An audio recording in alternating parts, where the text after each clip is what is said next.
Hello and welcome back to Behind the Ball Series 2. As ever, I'm joined by Liam, and today we're going to be talking about Chelsea, Spurs, and a little bit about Bournemouth.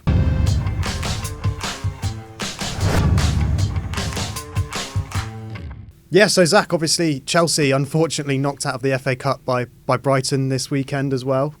Travelling to the Amex again this Friday. What are your thoughts on, firstly, the FA Cup exit? It was a very dire game. It was quite boring, and that's kind of the problem I've had with Chelsea in the past couple of months. The football's become quite boring. Like the West Ham games springs to mind as well, because it was a game that we won, but it was really dull. It felt like kind of nothing happens. We score, and then that's it. We go back to nothing happening again, and so it's kind of, I don't know what to expect going back to the Amex, because we've got no Jackson, we've got no Mark Gui, so it's looking like Nkunku's probably going to start up front. But then, to me, Nkunku is at the moment playing like a player that wanted to leave in January and didn't get the move. So it doesn't fill me with a lot of joy and a lot of hope, to be honest. There's kind of, I think there's a lot going wrong at Chelsea at the moment. With kind of Joao Felix leaving after being signed for 45 million quid, and then 6 months later being shipped to AC Milan. It does make you question Chelsea's transfer strategy, because also Conor Gallagher went the other way to Atletico Madrid, but now Chelsea have got kind of an injury crisis in midfield, where you've got only 3 fit midfielders, and we've got Ugachukwu and Andre Santos out on loan, not being recalled back. And so you do think having someone like a Gallagher, who is one of his best abilities is his availability, kind of letting someone like that go is again frustrating. I think kind of last season, 𝗕𝗲𝗵𝗶 was key. 𝗕𝗲𝗵𝗶 announced himself to everyone as almost kind of a right winger that cut inside, and I think that's his best position. And I think he's being slightly wasted in the number 10 spot, because what was so amazing about him last season is on the right he'd cutting and then create that overload in midfield, whereas when you've already just put him in the midfield, there's no one for him to kind of overload with. And then that moves me on to the kind of the formation and the system. I don't think it's quite right. As I just said, it's not getting the best out of 𝗕𝗲𝗵𝗶. I think kind of 𝗕𝗲𝗹𝗹 is playing so high, and then he's picking up positions where you'd quite like 𝗕𝗲𝗵𝗶 to be in, and then 𝗕𝗲𝗵𝗶's having to pick up the ball from deep, and so then he's not in the best position to kind of finish off chances. I think when Reece James is playing, he can be one of the best attacking right backs in world football, and at the moment he gets the ball and he tucks in like central midfield or at centre back, where he made a name for himself bombing forward under Thomas Tuchel, being that aggressive fullback, and he's just not being that under Maresca. The goalkeeper problem situation is mind-numbing. I mean, Sanchez gets dropped last season for 𝗕𝗹𝗹, who comes in, does a 6-7 out of 10 job, and then it feels like 𝗕𝗹𝗹 is seen as a player who we could probably get more profit from. So he's sent out on loan to play week in, week out at Strasbourg, who are Chelsea's feeder club and doing really well. And then we're stuck with Sanchez, and then now Maresca's just come out within kind of the last hour or so saying that Jorgensen is now the number one. But then kind of the amount of money that Chelsea have spent on goalkeepers, I mean, not including Kepa, we spent about 70 million quid on goalkeepers, and then Kepa was 70 million quid. You could have bought any goalkeeper in world football for 70 million pounds, and now it looks like we're kind of stuck in this place where we don't know what to do, because Robert Sanchez isn't good enough. When Chelsea bought Robert Sanchez, we bought him because Pochettino wanted a goalkeeper that could play with the ball with his feet, but then he got dropped at Brighton by De Zerbi because he wasn't good enough with the ball at his feet. You would have thought that kind of that would be something that you'd look at, but it's really frustrating. But then kind of context the whole thing is also important, because Chelsea are fourth. They are 2 points above Man City, and if you had asked any Chelsea fan with 22 games gone in the season, and you were fourth, 2 points above Man City, Would you take that? And absolutely you would. Chelsea's targets at the beginning of the season was 4th and a trophy. Minimum Conference League, because it's the Conference League. Chelsea should and have been able to walk it. And then the kind of our performances in the Cup have been disappointing. It's not felt like Maresca's kind of disregarded them, but I think it's disappointing to go out in the FA Cup so early. Also because kind of in recent times Chelsea consistently get to semi-finals and finals. I mean, yes, there's the horrific stat that Chelsea have lost their last 7 finals at Wembley, but they've got to 7 finals at Wembley, and so we've clearly not done that this season. So that's frustrating. But kind of, I understand the bigger picture of the league is the most important thing, but I think it's a dangerous game to start disregarding other trophies. Especially, I love the FA Cup, and I think the Carabao Cup is a great way to kind of not kickstart season because it finishes midway through the season, but I personally think it's a great springboard for the rest of the season. But it won't be for Chelsea. Yeah, no, as you say, Carabao Cup's a good momentum builder, especially towards the end of the season as well. I think we've seen Man City win it quite late on. Well, obviously not late on, but win it in February, and then that kind of kickstarts their momentum or carries into a very strong end of the season. Obviously, you mentioned quite a lot with Chelsea there, so I'll try and break some of it down. Interestingly, you mentioned that Chelsea are currently 4th. If they lose against Brighton and results don't go their way in the league, they could drop down as far as 7th. So, although the league position has been good pretty much all season, we could see it slightly begin to taper off. And that would kind of go alongside, obviously, the drop in form that's kind of started around Christmas time as well. Yeah, I think I've got here in the league, they've won only 2 games, lost 3 and drawn 2 since Christmas. I mean, that's quite worrying. And the wins were against the West Ham, obviously not against West Ham, the game you mentioned before, which was we watched that together. It was a dull game. It was not a fun game to watch. And Wolves, and then obviously lost to Fulham, which wasn't at home, I believe, which wasn't obviously a great result. Ipswich, and then Man City. I mean, that's going to happen, isn't it?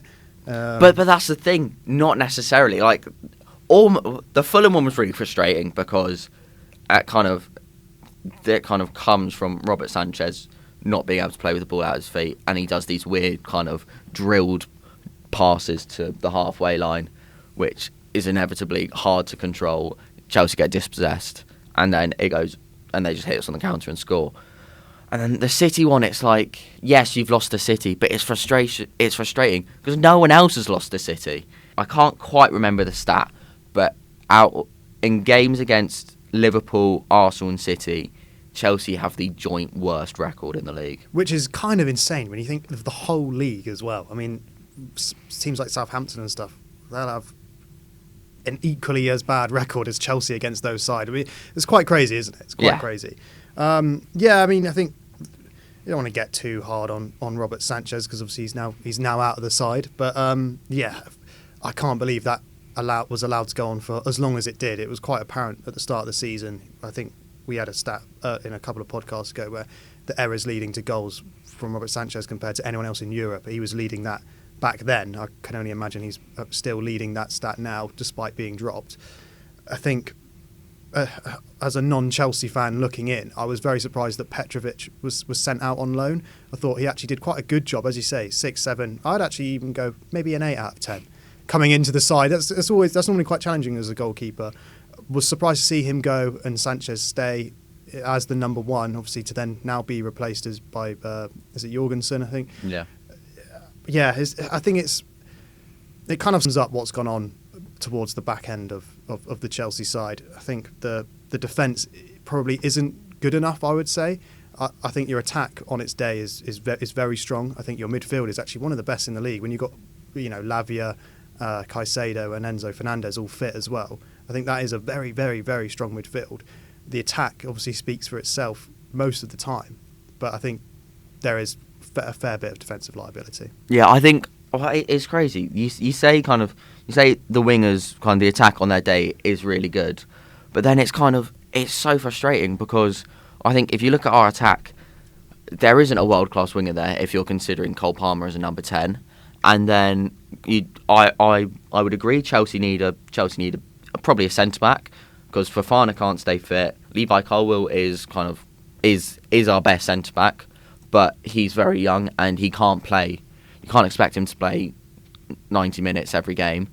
And then Tosin's solid, and then 𝗕𝗹𝗹's going to leave at the end of the season probably, and then Disasi and 𝗕𝗹𝗹, less said about them the better. And then need a goalkeeper, and so it's kind of, we've spent probably £1.5 billion, and you're still looking at effectively nearly needing a spine, because you need a goalkeeper, you need a centre back, you need a world class winger, and you need backup for Jackson or competition for Jackson. And so it's just like, what are we doing? Yeah, no, it is a bit crazy. I mean, only 4 clean sheets all season kind of speaks for itself on the defensive side. I do like Nkunku. I think he's a really good player. I think he hasn't really been given, obviously, getting injured quite frequently and starting his Chelsea career injured, I think has been quite a significant factor in obviously his game time.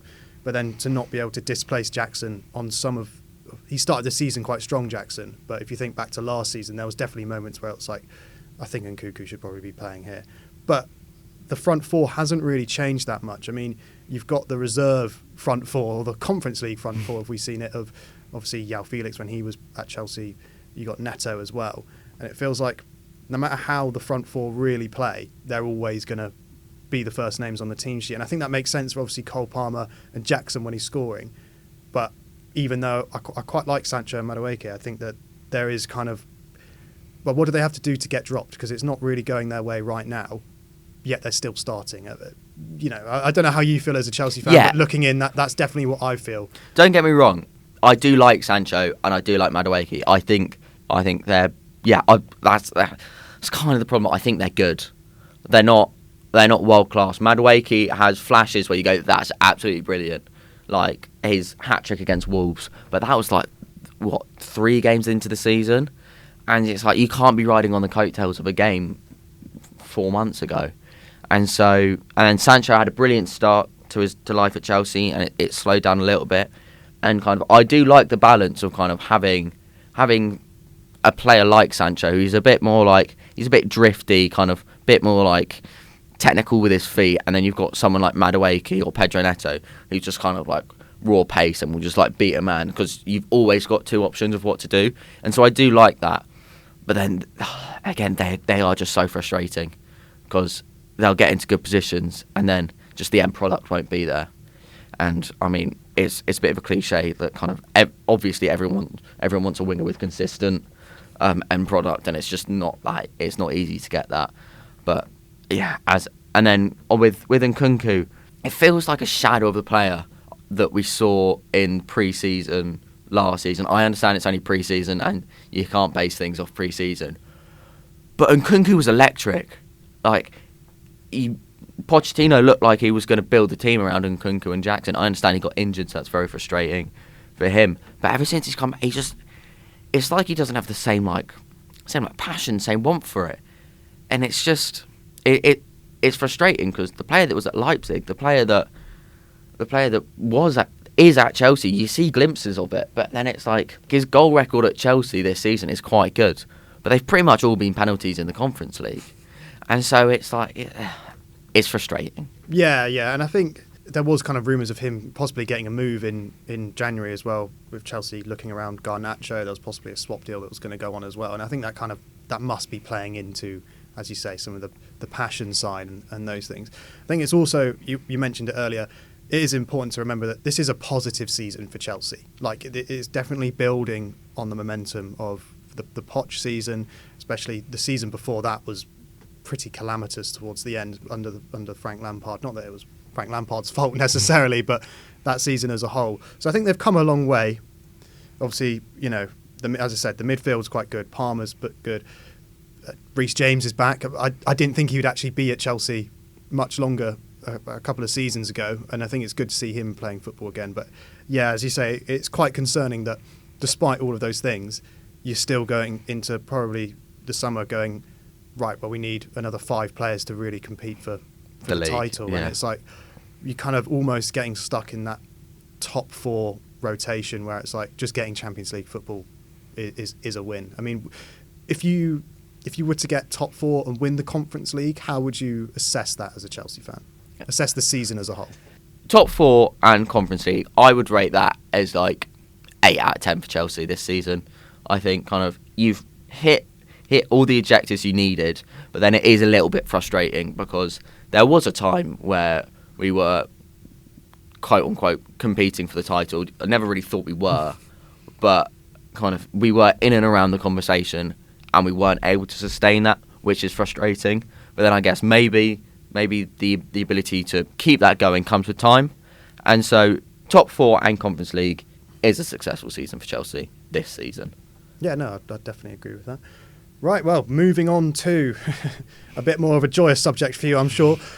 Spurs haven't been too great this season. We mentioned it in a previous podcast that, you know, there was some worrying signs. Since then, it's only gotten quite a lot worse. I've got quite a fair bit to say. I think Spurs, obviously, don't get me wrong, they are very unlucky with the injuries. They were missing 11 senior players against Villa, including, obviously, the centre-back partnership that has started the season. It is their best centre-back partnership of Romero and Van de Ven. They've obviously then had Dragusin come in and fill some of those holes. He's then picked up an ACL injury. I can only feel for Ange on that one. Obviously missing Udogie as well, which is obviously, again, if you're missing your primary back 4, that is going to be difficult, don't get me wrong. But dropping down to 14th, 15th, almost as low as I think 17th at one point, that is really concerning. No matter what club you are, dropping down that low is always concerning. But Spurs at this stage in the season, I mean, that's crazy to think about. Also missing Maddison, Solanke, Werner, Richarlison, Brennan Johnson. I mean, like, that's a healthy amount of players that are all unhealthy, which is quite interesting. But find themselves 14th, only 1 point above Everton in 16th. Everton have had a poor season. They've swapped managers already, yet Ange still remains in a job. I'm not saying that Ange should be sacked, but I think there's definitely an argument. And you look at all of the players that I've mentioned out so far, and you'd go, well, it's no surprise that they're not competing for top 4, or, you know, they're not in the top half of the table maybe. But, and this is the big but, Bournemouth have had an equally as bad injury crisis, missing tons of players from pretty much a similar amount of time. Their injury crisis kind of happened around November, December as well, and obviously it carries on through to now. They've been on the best run of their entire history in the Premier League, maybe in the history of the entire club. Andoni Iraola has been called their best manager ever, above Eddie Howe, after what he did for the club as well. So what does that say about Ange? Because on the one hand, you've got a manager who's dealing with an injury crisis and find themselves in 14th, 1 point above Everton. On the other hand, you've got a manager who's had a fairly similar injury crisis, yet they're flying up the table. They've just taken home a clean sweep of all the Player of the Month awards, including the manager, goal, and obviously the player himself, Justin Kluivert. I mean, it's just insane to me that although all of these things are going on with Spurs, it doesn't really feel like there's anything that's going to change. And like, if you change Ange, their players are still going to be injured. So who do you bring in? I think this is a proper conundrum almost for Spurs and Levy, and obviously the fans. You've seen what they feel about it all. I don't know whether changing Ange changes any of these things that have gone on. But on the other hand, as I say, something similar is going on at another club, and yet they're dealing with it much better. So what does that say about Spurs, and what does that say about Ange?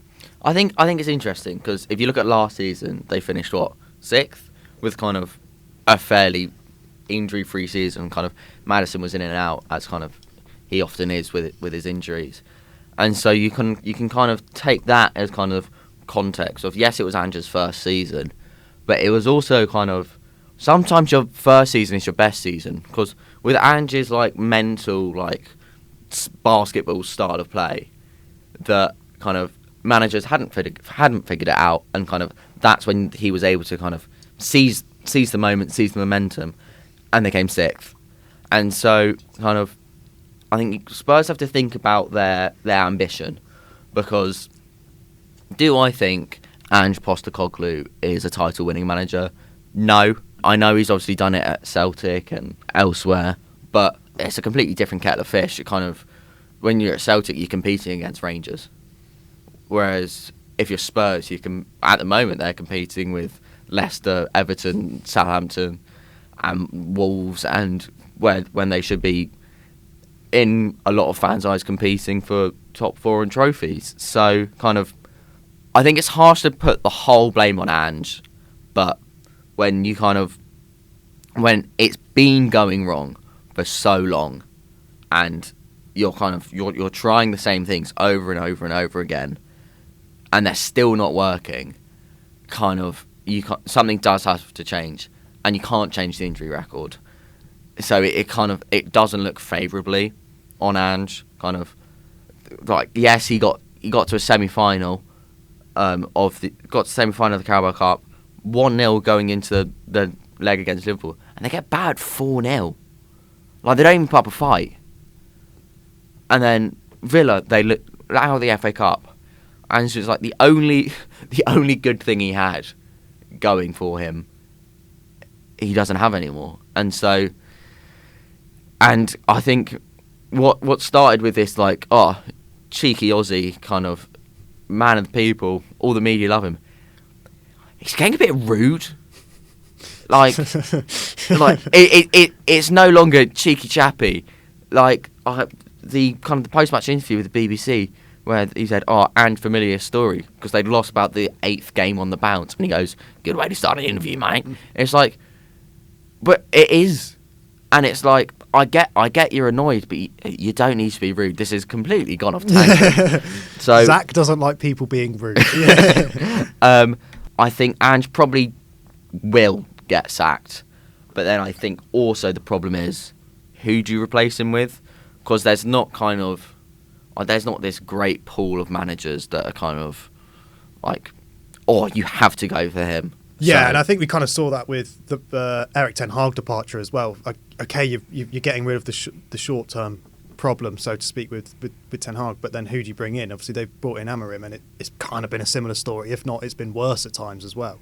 So, yeah, I think if Spurs are to make the call, especially during the season, I think that's quite a big statement. I think if I was Spurs, I'd wait till the summer, just because, let the season go. Players will return back from injury. Who knows? Maybe Spurs will pick up towards the end of the season, and they can kind of go into the next season with a little bit more oomph and a bit more momentum. But yeah, I just think, in comparison to Bournemouth, like, Bournemouth have obviously been on a great run. They've been almost undefeated since the start of December, and their only loss came to Liverpool, which is fair enough, really. But they were smashing teams. It wasn't as if they were just getting over the line 1-0, or it was 0-0s. They smashed Forest 5-1 at home. Went to St James's Park, 4-1 victory. Like, pardon me? Went to Old Trafford, 3-0 victory. It's just like two completely different, I don't want to say outlooks on the injury crisis, but yeah, it's just two completely different tales of a fairly similar, like, beginning of the story of the injury crisis. But yeah, I just think that I feel for Spurs fans, because Spurs are a massive club, and as you say, is Ange a title-winning manager?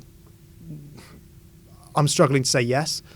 That being said, do you think that Spurs should be competing for the title? Would that be their aim every season, or would they have to then, kind of, I want to say, finish third and then go, right, next season, that's when we'll compete? I think that they're kind of in a similar position to the Chelsea situation that you mentioned, of they keep signing players, yet every single season it feels like they need another 6, and I don't really know how they solve that.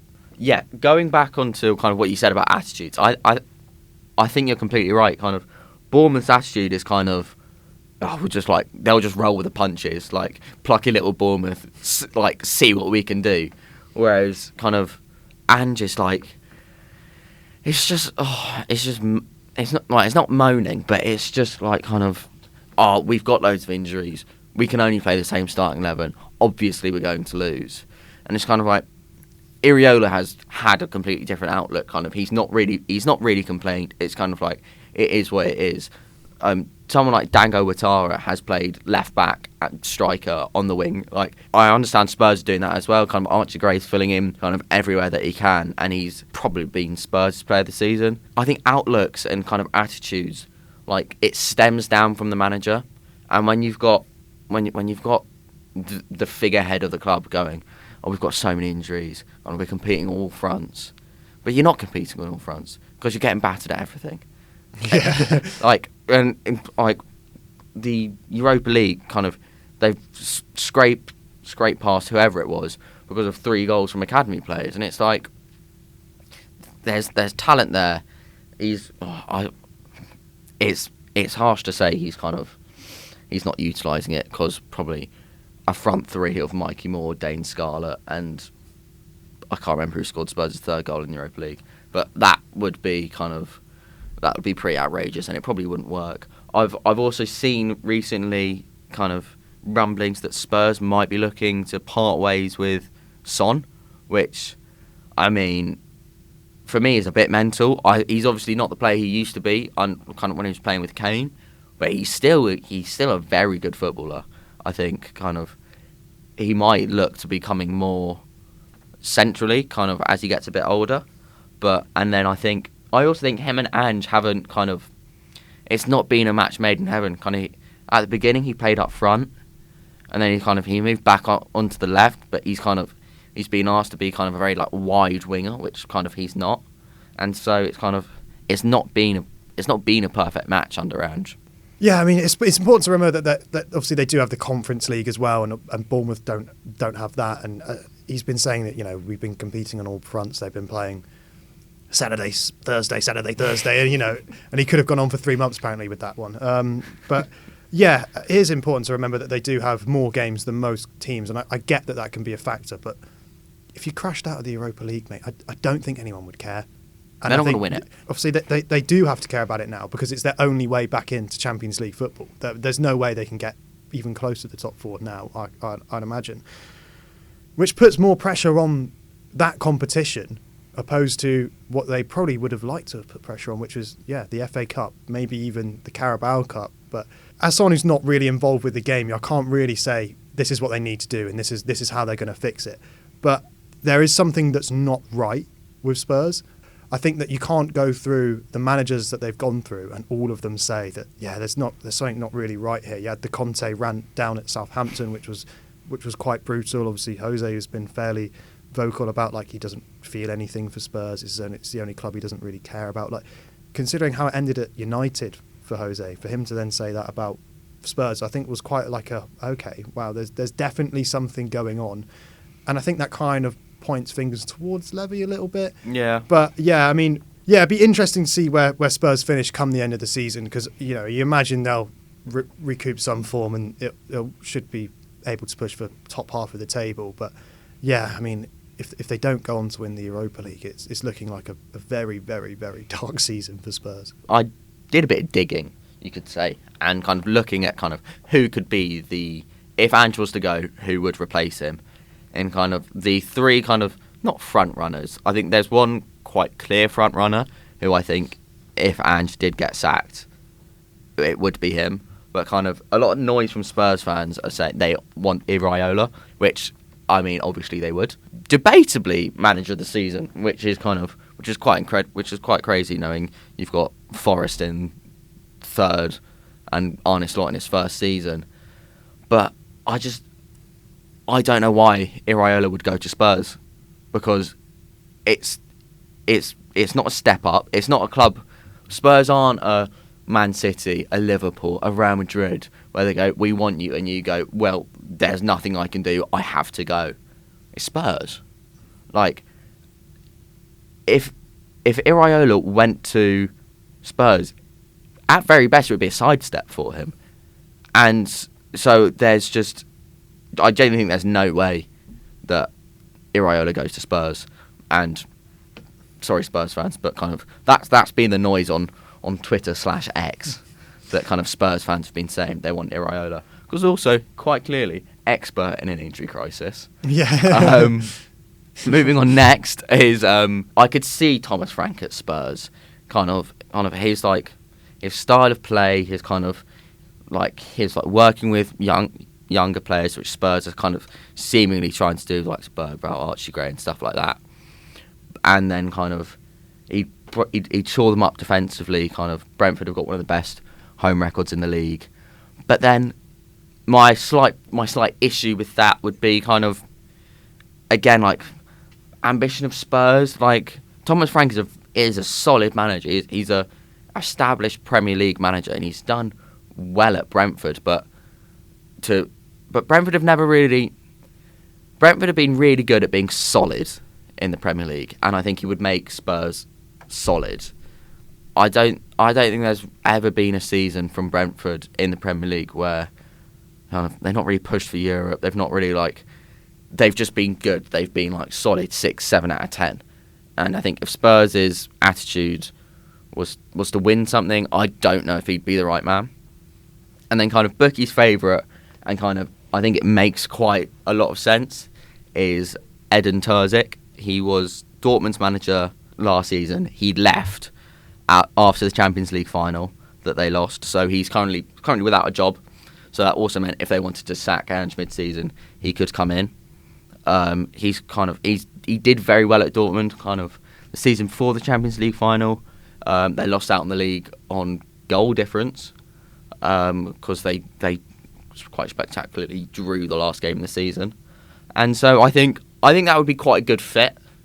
And I think if Ange were to get sacked, my money would be on 𝗕𝗲𝗵𝗶 to get the job. Thank you for watching episode 1 of season 2 of Behind the Ball, and we'll catch you next week. Don't forget, get behind the ball.